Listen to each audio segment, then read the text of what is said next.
Hello, and thank you for taking the time to watch our on-demand webinar session, The Path to Maximize Results Through Next Generation Customer Success. This webinar is produced by Aberdeen and is brought to you by Totango. My name is Jessica Burns, Creative Content Director with Aberdeen, and joining me today is Omer Minkara, Aberdeen VP and Principal Analyst, as well as Totango COO and CCO, Jamie Bertassi. Today's session is pre-recorded, so we encourage you to reach out if you have any questions. Contact information will be provided at the conclusion of the webinar. And now, to get things underway, I'll hand it off to Omer to take us through our agenda. Great, thank you, and hi everyone. Once again, welcome to our session on customer success, specifically how companies, leading organizations are maximizing their results through next generation customer success. We have a great session prepared for you today, and before we dive deeper into our session, a couple housekeeping items. Item number one is, what is our journey that we're about to embark looking like? Now, we're going to have several stops along our journey, with the very first stop being taking a look at the leading drivers of customer success adoption, but also usage, where we'll also define the term customer success for those of you who may not be familiar with it, or those of you who are interested in getting our take. And then in our second stop, we're going to talk about the ROI, return on investing on next generation customer success programs. Again, we'll provide the definition on next generation customer success. And we're going to provide an overview of the three key building blocks that companies are using to maximize their ability to operationalize data, but also achieve superior results with the help of customer success. And I'm really excited today to join Jamie in our conversation. As she's the COO and CCO within Totango with lots of experience and insights on the topic. So, Jamie, welcome to our conversation today. Thank you. Looking forward to it. Great. Me too. Thank you. So, with that, let's go ahead and cover a few more housekeeping items as we go through the early stages of our journey. So, throughout our conversation, we are going to be bringing lots of fact-based research insights. Now, I emphasize fact-based because as part of our conversation, we're not going to be talking about our opinions today. As much as we like to think that they're interesting and relevant, instead, we prefer to go out to the marketplace, to practitioners in customer success, customer experience, sales, marketing, and any other relevant function to find out what they're challenged with today, what they're doing to address those challenges. So for that, we surveyed 405 businesses around the globe, companies of all sizes and industries. And within that survey, we asked companies several questions. We asked them, what's keeping you up at night? What are you doing about it from a strategy, process, and technology perspective? And we also asked them their performance. How did they perform today, and how did their performance change over the past several months? So by looking at company performance, we're able to determine how are companies benefiting from using customer success activities the right way. And those are the next generation customer success users, by the way. So when we compare the year-over-year change that is enjoyed by those organizations, here are the four metrics that we've seen they really excel against organizations that do not have a next generation customer success program. They're enjoying 93% annual increase in customer retention rates. So as we all know, retaining clientele is a key priority for many organizations today, if not all organizations. And as we can see up top, customer success programs, next generation programs in that area are absolutely helpful for that.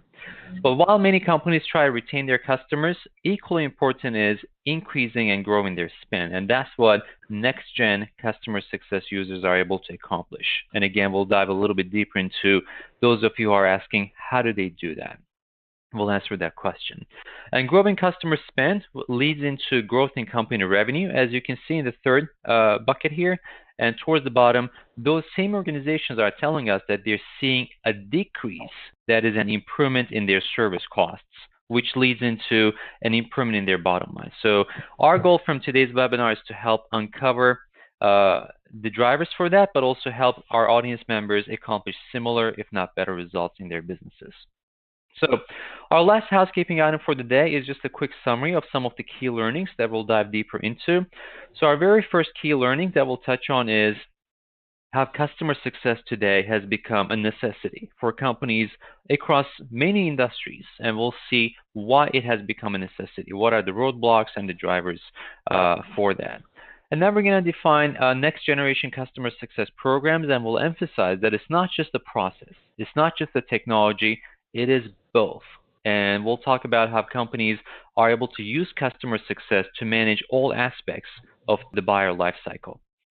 And then we'll touch on the importance of providing employees with relevant and timely insights. So the notion of employee engagement and empowerment is huge, and one that is quite frankly overlooked. So we'll talk about why that's so critical.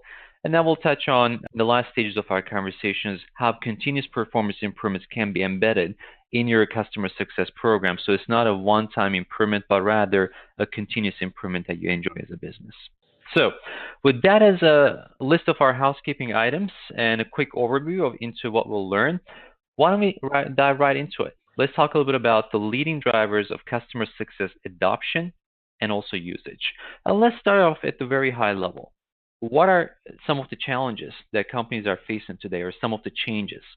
The most popular one as of late that we're living still day to day is the coronavirus, COVID-19. And it's really disrupted the way companies are doing business, how customers are buying, how they're interacting with one another and businesses. But there's a lot more challenges that companies have traditionally been facing. Those include rules and regulations, the changes in them, especially for companies that are operating in heavily regulated industries.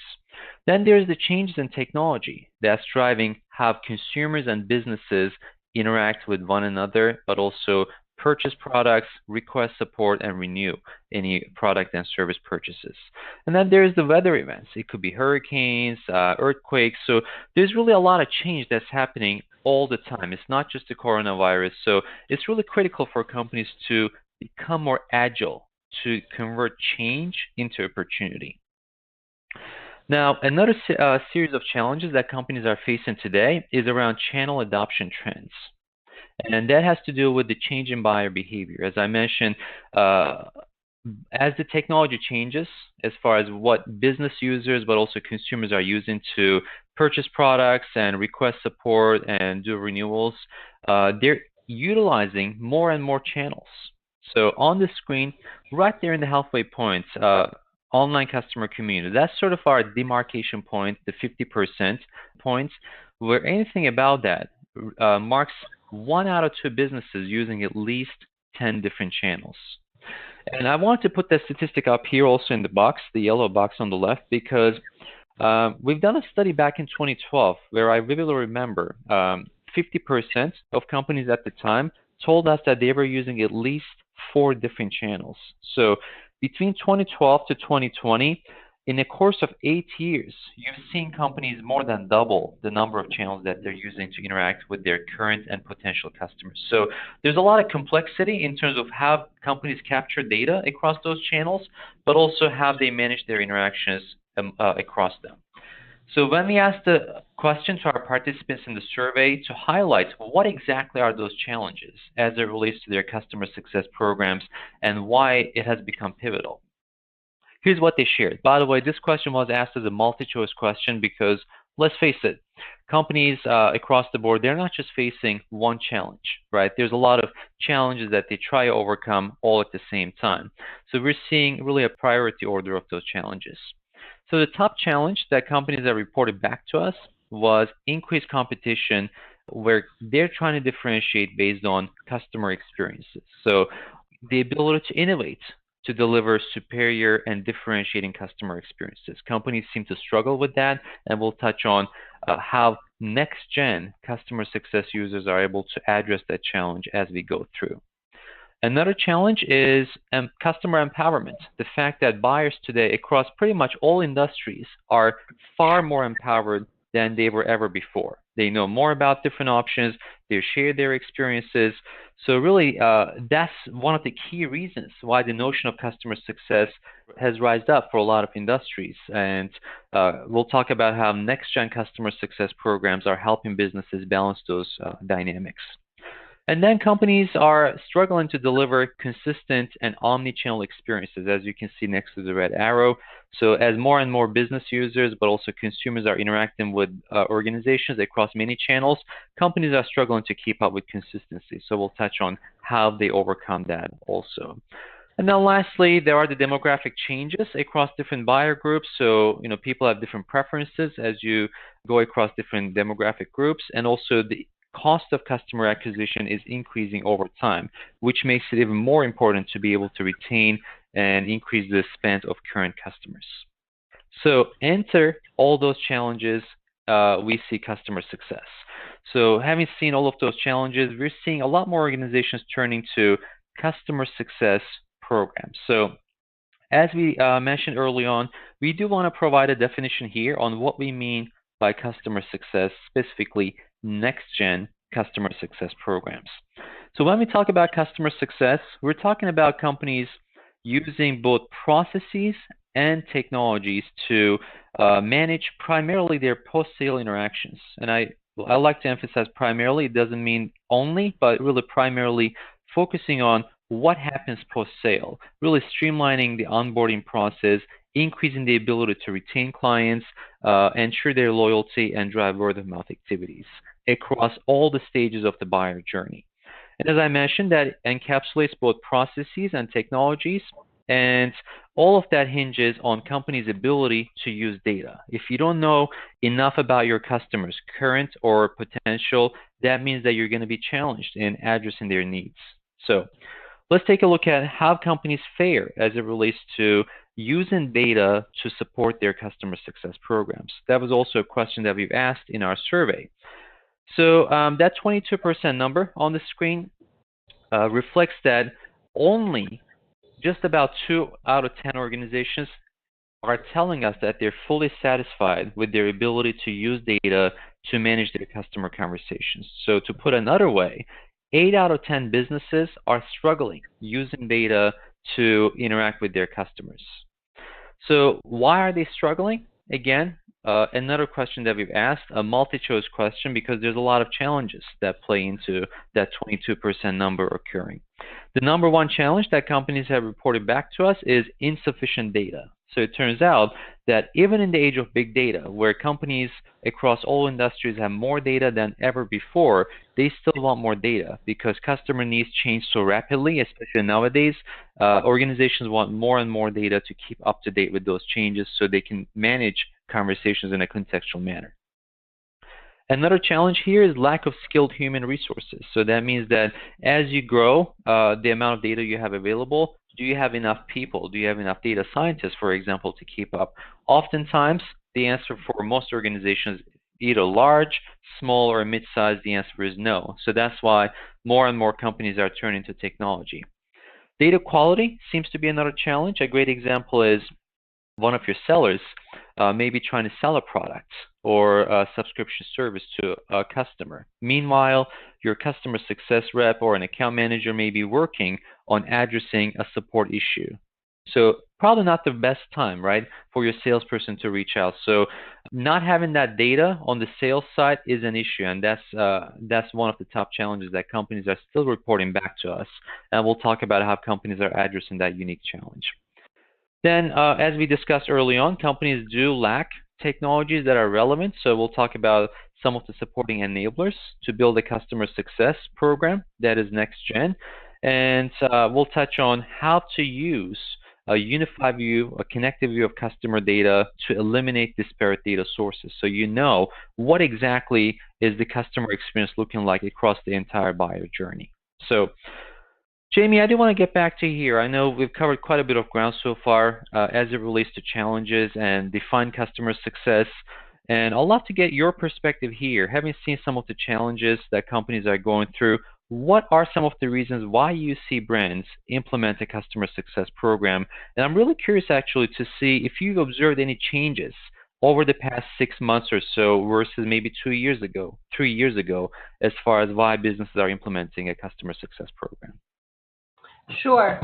So thanks, Omer. I think the first thing I want to mention to you is that really customers of all shapes and sizes, companies of all shapes and sizes are adopting customer success programs. We here at Totango have over 3,000 customers globally who are optimizing their customer journey and their customer interactions with Totango. And these will go from very small companies to the largest, to the Googles, the NTTs, SAP, Zooms, General Electrics of the world. So the question I think that you asked is, first, all right, these guys are all doing it, but the second question really is, why? Why are they moving forward? And ultimately, what they're all trying to do is drive meaningful business results. So people typically come on board with a customer success program. They're bringing all their data together. They're making sense of all their customer data. They're empowering their organizations and their teams with this data. And they're using it to improve their customers' experiences with their brands. And those improvements bring the demonstrable business results. And so what I've done here is just pulled together, results from 4 of our customers, 4 of our brands. SAP has driven a 2.5% improvement in renewal. Monster has driven a 20-point improvement in retention through their digital programs or their Tech Touch segment, which is those with them working using automation, fully automated experiences at the low end of their customer base. Trustpilot has driven over the course of 3 years a more than 20% increase. They've gone from 72% to 95% retention from 2018 to 2019. And I think also you can see here that we have with NTT very, very strong growth in new product adoption. And what we see customers doing with customer success typically is kind of starting with onboarding, right? Let's just get started really optimizing the onboarding experience for my customers and really trying to drive that strong product adoption. Because if your customers are getting value from using your products, they're more likely to renew. And that's the adoption that you see here with NTT. And lastly, Omar, I will mention that we have seen very strong growth in this segment due to COVID-19. I pulled together here a little chart for you guys so you could see the growth in our customers, SMB and enterprise, month over month, starting from January of last year all the way through December of this year. And you can see it's been exponential for us here at Totango. Great. So what I'm really interested to see also, I'll just go back, slide here, looking at the adoption rates and, customer base. There's really huge momentum, right? Even in the summer months where you would typically see a slowdown for, technology involved, decision-making activities, there seems to be a huge momentum, which really reflects, I think, a broader trend, both remote work, but organizations really acknowledging that customer success is not a short-term trend, right? So it's a long-term trend. It's a key area that's driving a lot of companies to focus on. So, great to see that reflected in some of the numbers that you shared with us here. Yes, it's exciting. So with that, so far we talked about what are some of the reasons why companies are prioritizing customer success programs. We've defined what we mean by customer success. So now, why don't we dive a little bit deeper and take a look at what is the ROI, the return on investing on a data-driven next-gen customer success program. Now, the reason why we have the labels here, the companies in teal referring to data-driven customer success programs is because, as we mentioned early on, 8 out of 10 businesses are struggling using data. So the companies here that are using next-gen customer success programs are the ones that really mastered on not just how to collect data, but also how to use data to drive those data-driven conceptual customer success activities. And the ones in orange are the ones that are trailing behind. They're falling behind. So with that in mind, we're also going to be looking at the year-over-year change in performance. So looking at the performance results, and we'll use the red arrows to support our talk track here. You can see that the companies in teal, the ones that are using a next-gen data-driven customer success program, are enjoying almost twice the annual increase in customer retention rates. So early on, we talked about how customer retention is one of the top priorities, if not, or the only top priority for several organizations that we know we're working with on a regular basis. That means that utilizing a customer success program that's purely data-driven and effective is absolutely helpful in accomplishing that goal. Another statistic towards the right in this case is Net Promoter Score. So NPS is a measure of customer satisfaction, and the more promoters you have, that essentially means that those customers were more satisfied and will be more likely to promote or refer your business to others. So with that in mind, those companies in teal are also reporting almost at twice the momentum from an annual improvement standpoint. So companies are able to improve customer retention towards the middle on the left because they're improving customer satisfaction rates. Businesses are also increasing the customer lifetime value, which is a measure of the total spend buyers make with the company through the course of the relationships, again, because they're able to increase the customer satisfaction rates, which gets reflected in revenue growth, as you can see towards the left here. And one other form that companies are able to drive revenue growth in is cross-selling and upselling. So your customer conversations don't end at the moment that you make a sale. Those are relationships, right? So you have the ability to sell related products, you have the ability to sell more products down the line. It all hinges on how well are you monitoring the customer journey to position the right products and services at the right time while delighting your customers. And it seems that companies are not doing a good job only as it relates to creating happy customers or growing revenue, but also in reducing their costs. And as you can see towards the left here, firms that are in teal with a data-driven customer success program seem to really achieve some phenomenal improvements, more than 5 times the annual improvement that is decreased in service costs. And this is actually what we see as well, Omer. We at Totango, see customers decreasing their costs on a regular basis through their customer success programs. And very specifically, they no longer need to have quite as many human beings doing the rote work. You can take the technology, you can use the technology to automate stages of your customer journey and use your human beings, your staff, for the things that the technology cannot do. And the best example I think we have of this is Zoom, one of our customers who manages with just one single customer success manager and a Totango implementation, Totango data platform, 32,000 customers per CSM. And this would have been, 10 years ago, unheard of. You would have one CSM for, say, 10 customers or one CSM for 100 customers, not one for 32,000. So customers who are using customer success programs and customer data platforms and so forth are really able to decrease their costs quite exponentially. Thank you for sharing that, Jamie.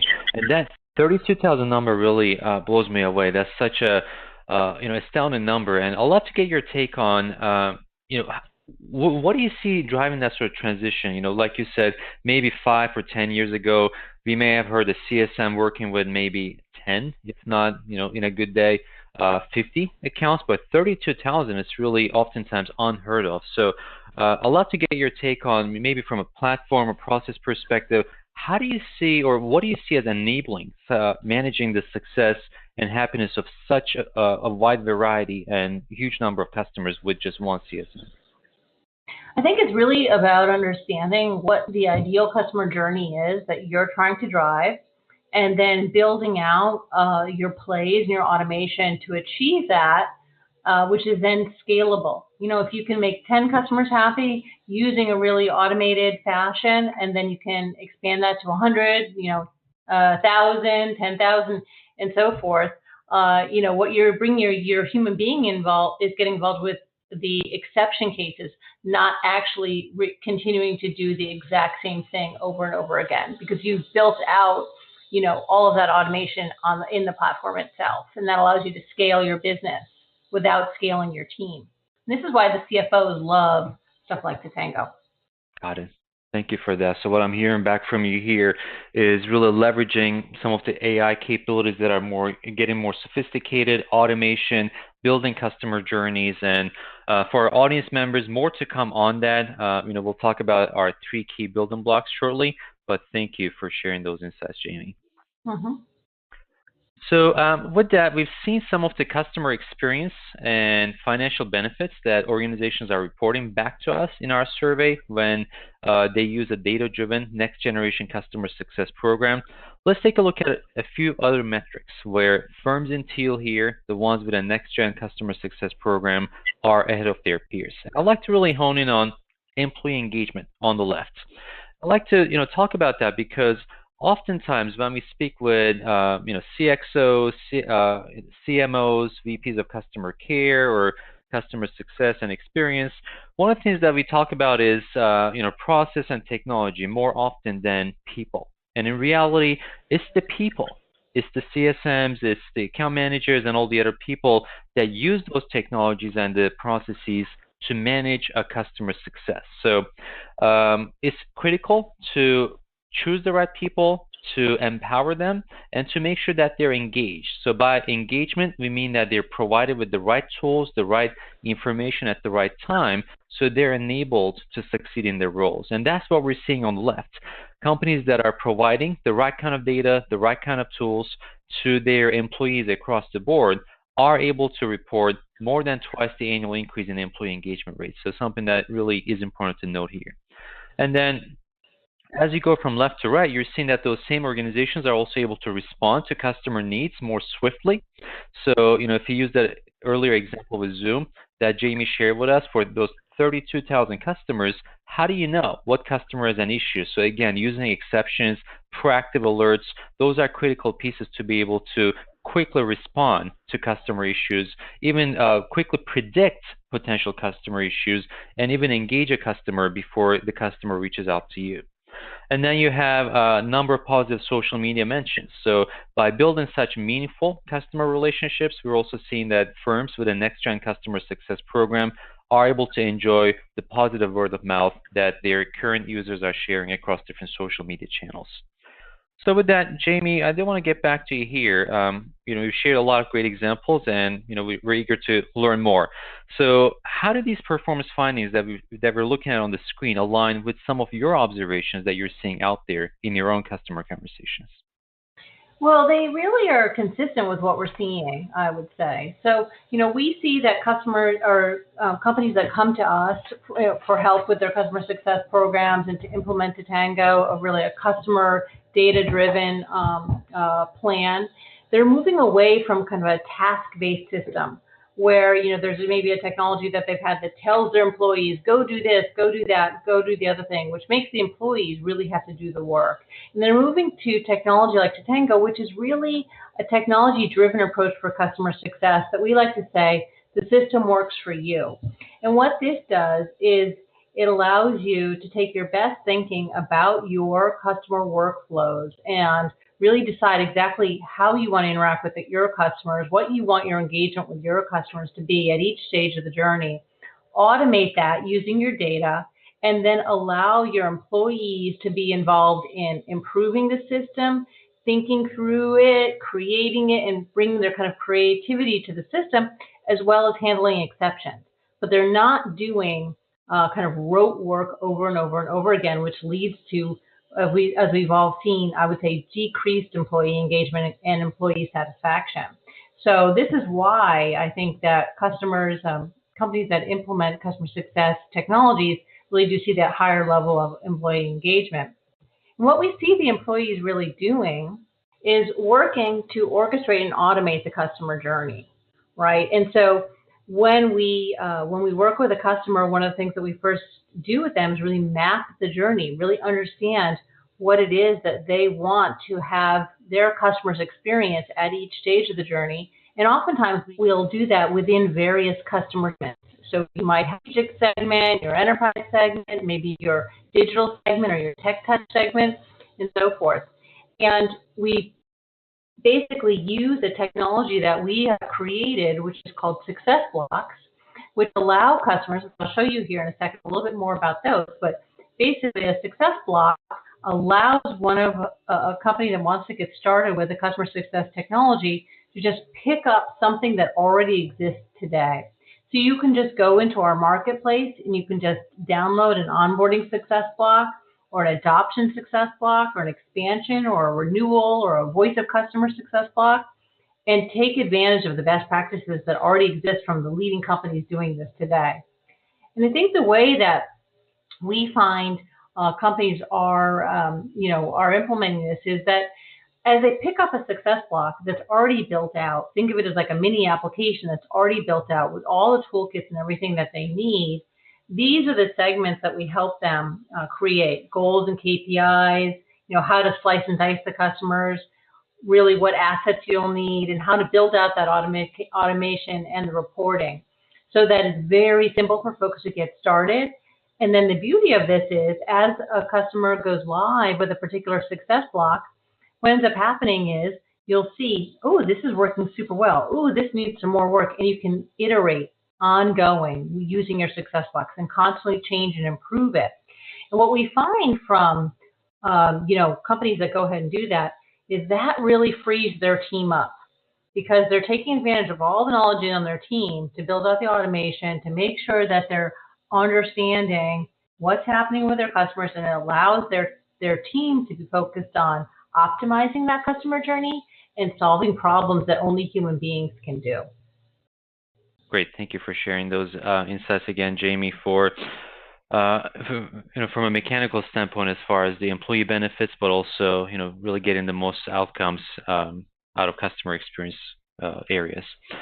So with that, early on, we referred to the 3 key building blocks that we'll talk about that next-gen customer success users are utilizing to really transform their activities. So why don't we dive a little bit deeper into those to really hone in on what it takes to transform, or what it takes to build a successful, a best-in-class customer success program. So the first set of activities on the screen here are all about building visibility into the customer journey. So as we heard from Jamie, context is critical. You want to know the customer's journey maps. You want to be able to build alerts, and you want to be able to wrap that around automation. So all that happens with first companies utilizing the existing customer or account data to tailor each and every conversation across each and every channel, across every business department. Without that hyper-personalization, which is universal, as you can see towards the left, across next-gen customer success users,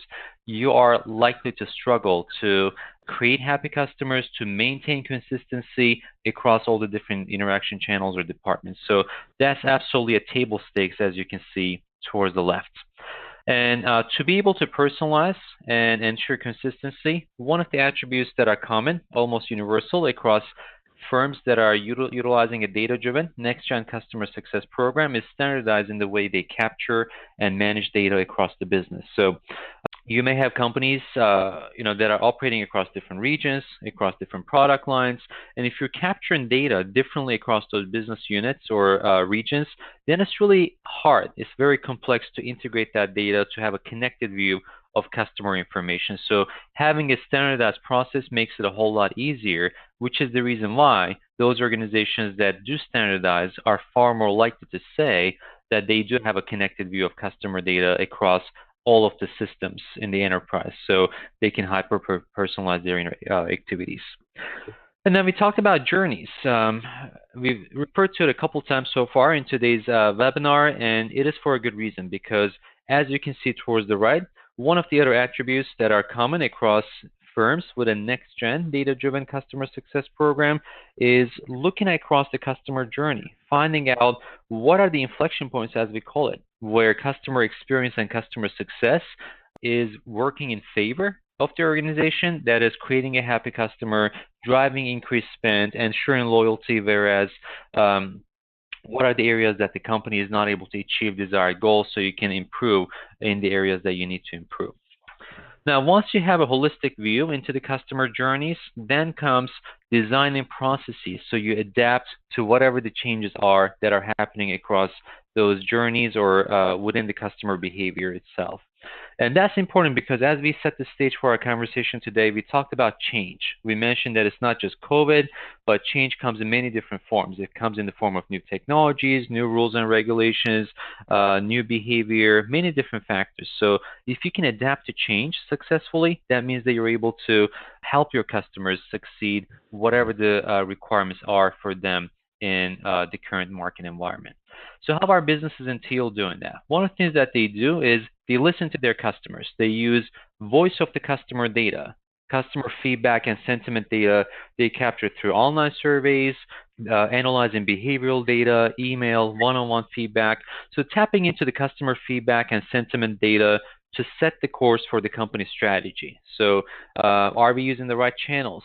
Do we need to expand our market share? Do we need to hire more people? So whatever the right action items are, listening to customers helps align those expectations of clientele with your business strategy. And then, again, we heard from Jamie in the case of Zoom, utilizing, for example, automated alerts when there's an exception. So you're seeing that corroborated with our data, where firms in teal here are utilizing those automated alerts to support the individuals in the company that are managing customer success.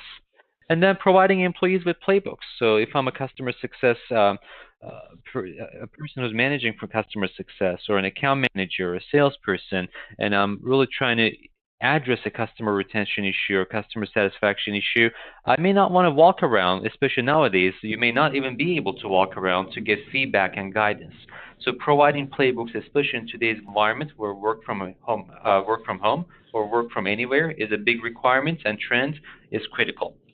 And then lastly, providing managers the tools and information they need to become better managers in creating engaged employees. So it's not just about empowering the employees, as we discussed, it's also empowering the supervisors across the business so they can guide their own employees to be able to retain clients and create happier customers. So we've looked at a couple of building blocks here. We talked about customer journeys. We talked about hyper-personalizing. Jamie, I do want to get back to you one more time here to see if you can share some of your observations on how firms are adopting a proactive approach by using contextual data so they can manage the interactions across the whole customer journey in a personalized fashion. Great. So I thought I would talk a little bit about Samsara. Samsara is someone I think is doing this very well. They are a company who is a leader in fleet management, very high growth company. And Samsara had no automation and was really just trying to build out customer success, starting from absolute ground zero. They were just starting to hire a customer success team and really wanted to try and get going. And what they did working with us is we built out together and really automated their onboarding experience. This is the first stage of the customer journey that they just wanted to make sure they 100% got right. And so how we did that together is by, first of all, mapping the journey, really understanding what was the ideal experience that they wanted their customers to have in onboarding. Secondly, we were sure to simplify those steps, make it really, really easy using automation, whether it was in application or using other kinds of touch points with the customers to actually make sure the customer understood where they were in the journey and they were getting that feedback. Simple and understanding where they are. Additionally, working with Samsara, we were able to build out for them a multi-channel approach. And this is consistent with what you were saying earlier, Omar, about the fact that people are really using cross-channel communication these days, right? So it could be in-application communication, it could be email communication, it could be Slack, it could be other mechanisms as well as multiple intervention points, making sure that their team was checking in, even if they weren't they were using automation to check in. From the customer's point of view, it seemed as if it was coming directly from a Samsara team member. And lastly, it was important to make it fun. So for Samsara in particular, what they did at the end was, as a customer exited onboarding successfully, they gave them a present of socks. And apparently people really love these socks and they have a great time with it. So I think, what you can see here is someone taking what seems to be kind of a difficult concept, a difficult topic, which is, oh my God, how am I going to build out, an onboarding program, an automated onboarding program for thousands of customers who are buying fleet management. And this gives you an example of a very simple process that we worked on with them to very successfully build this out and allow them to scale their business. And once they got, customer 360, customer health, and onboarding built out, then they've moved on to the other stages of the journey, such as adoption or renewals, et cetera.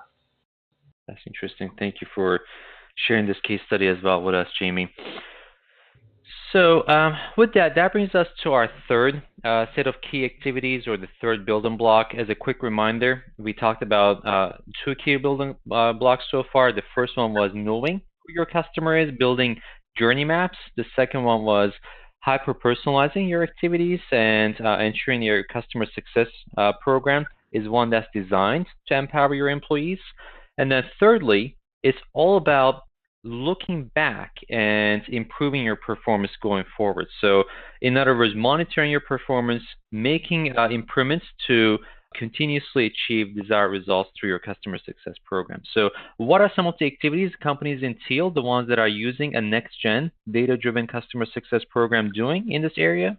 Well, let's take a closer look. One thing is building a set of KPIs, key performance indicators, that they're using to gauge their results. So as opposed to measuring a set of metrics that may not be applicable to what their key objectives are, they first define their key objectives as it relates to their customer success program. Is it about retention? Is it about growing the customer spend? Is it about a different goal? And they pick the right different metrics or the right metrics to track to make sure that they're improving in the right areas. Then they analyze their performance across the whole journey. They look at bottlenecks, they look at inefficiencies. In other words, they look at the inflection points, as I call it, across the customer journey. And they do that by using root cause analysis across the journey. They look at how buyer behavior or sentiment changes across the journey. So even the use of SOCs that you gave as an example in our previous discussion point, Jamie, was a good one, right? So are customers more likely to be happy and engaged if I send them a sock versus, let's say, a water bottle? So doing this sort of analysis and finding out what are the right gifts or what are the right activities across the whole buyer journey that create the right inflection points is another key attribute. And then lastly, those companies are also following a formalized strategy to not just create loyal customers, but also turn them into brand advocates. So trying to activate those happy clientele to share their positive word of mouth and giving them the platform and the incentives to do so. So with that, we've covered quite a bit of ground so far. I do want to give a quick overview of some of the findings that we've discussed so far. We talked about how customer success has really become a necessity for a lot of companies, given all the changes, given the competition, and the need to differentiate against competitors. Really, customer success programs that are next gen, that are data driven, are the ones that are supported not just by technology but also processes. And those programs are also not just technology or customer-centric, they're also employee-centric. So it's the employees who monitor and measure the customer success with the help of technology and process, so it's worth to keep that in mind. And then lastly, we talked about continuous monitoring and measurement. So if you're using customer success today, if you're not doing that, we highly recommend. But if you're considering to implement a customer success program, please don't forget to make that a part of your activities. So with that, Jamie, I do want to hand it to you one more time to share some maybe parting words and other insights as we near the end of our webinar. Thank you.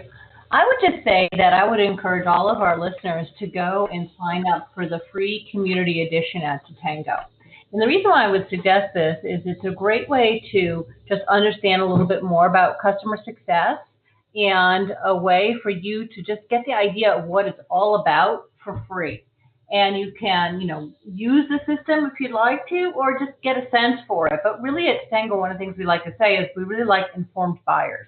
And we believe that as customers come into our community edition and they check everything out, then they engage with us and they really understand customer success at a whole new level. So feel free to take advantage of that as a resource available to everybody here today. It's at totango.com/signup. And with that, I'll turn it back over to our moderator. Thanks so much, Jamie. And with that, we'll conclude our webinar session for today. I want to take a moment to thank both of our speakers for sharing their research, insights, and recommendations with us. And a special thanks to Totango for making this webinar possible. We hope you found this webinar to be beneficial. And if you'd like to learn more, you can reach out via the contact information, or feel free to visit the links provided. Again, we'd like to thank you all for attending this webinar, and we hope you enjoy the rest of your day.